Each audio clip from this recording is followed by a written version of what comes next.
Panibagong araw na naman dito sa Bikers Pod. At for today's video ay napaka-busy nga namin ngayon dito.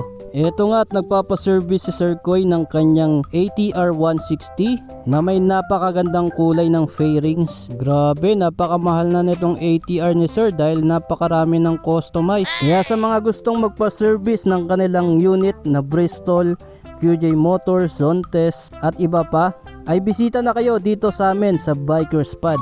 Ngayong araw din pala ay may release kami na unit. Ito nga ang ATR 160 Black na para kay Sir Yasin. At ayan, dinedemo na nga ni Ed kay Sir Yasin yung unit. Pagkatapos naman yan ay piniliwanag na kay Sir yung mga documents. At dahil may promo kami ngayong August ay free na yung LTO registration ni Sir. Plus meron pa siyang free na tire inflator. At pagkatapos ng lahat ng proseso ay syempre pa picture taking na. Kaya muli ay congratulations kay Sir Yasin sa bagong-bago niyong ATR 160 Black.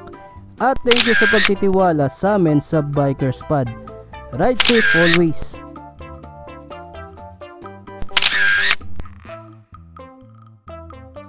Inilabas na nga yung unit ni Sir at syempre pa may picture taking din ulit dito.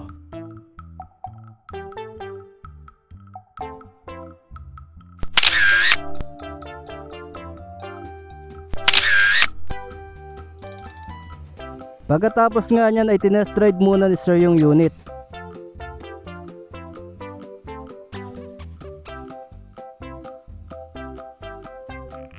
Tinesting na rin pala dito yung freebies niya na tire inflator. Ayan, napakaganda nga ng freebies ni Sir. Very useful nga nitong tire inflator at multi-purpose na. At sinacharge lang yan. At maya maya lang ay nagpaalam na rin silang umuwi. Kaya ride safe mga sir. Kaya sa mga naghanap dyan ng unit na ATR 160, PM nyo na ako at i-assist ko kayo. Ayun lang guys, maraming salamat sa inyong panonood. At kita-kits ulit tayo sa mga susunod ko pa na videos.